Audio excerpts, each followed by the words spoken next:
വയനാട്ടിൽ സാധ്യമായ എല്ലാ സഹായവും എത്തിക്കുമെന്ന് രാഹുൽ ഗാന്ധി. നമസ്കാരം, കൊട്ടാരക്കര മീഡിയയിലേക്ക് സ്വാഗതം. വയനാട് മേപ്പാടിയിലുണ്ടായ ഉരുൾപൊട്ടലിൽ കേന്ദ്രമന്ത്രിമാരുമായി സംസാരിക്കുമെന്നും വയനാടിന് സാധ്യമായ എല്ലാ സഹായങ്ങളും എത്തിക്കുമെന്നും പ്രതിപക്ഷ നേതാവ് രാഹുൽ ഗാന്ധി അറിയിച്ചു. മുഖ്യമന്ത്രിയുമായും ജില്ലാ കളക്ടറുമായും ഫോണിൽ സംസാരിച്ച് അദ്ദേഹം സ്ഥിതിഗതികൾ വിലയിരുത്തി. ഊർജിതമായ രക്ഷാപ്രവർത്തനം നടക്കുന്നുണ്ടെന്ന് അവർ അറിയിച്ചതായി രാഹുൽ ഗാന്ധി പറഞ്ഞു. ദുരന്തബാധിത പ്രദേശത്ത് എല്ലാ ഏജൻസികളുമായും ചേർന്ന് ഏകോപനം ഉണ്ടാക്കണമെന്ന് അദ്ദേഹം ആവശ്യപ്പെട്ടു.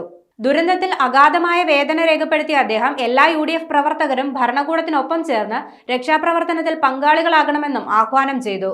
അതേസമയം വയനാടുണ്ടായ പ്രകൃതി ദുരന്തത്തിന്റെ പശ്ചാത്തലത്തിൽ തിരുവനന്തപുരത്ത് പോലീസ് ആസ്ഥാനത്ത് പ്രത്യേക കൺട്രോൾ റൂം പ്രവർത്തനം ആരംഭിച്ചു. സംസ്ഥാന പോലീസ് മേധാവിയുടെ നേരിട്ടുള്ള നിയന്ത്രണത്തിൽ 24 മണിക്കൂറും പ്രവർത്തിക്കുന്ന കൺട്രോൾ റൂമിലേക്ക് പൊതുജനങ്ങൾക്ക് വിവരങ്ങൾ നൽകാം.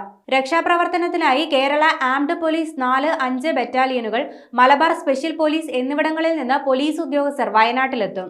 ദുരന്ത നിവാരണ പ്രവർത്തനങ്ങളിൽ പ്രത്യേക പരിശീലനം ലഭിച്ച ഉദ്യോഗസ്ഥരും ഇക്കൂട്ടത്തിലുണ്ട്. മലപ്പുറം ജില്ലയിലെ രക്ഷാപ്രവർത്തനങ്ങൾക്കായും പ്രത്യേക പോലീസ് സംഘത്തെ നിയോഗിച്ചിട്ടുണ്ട്.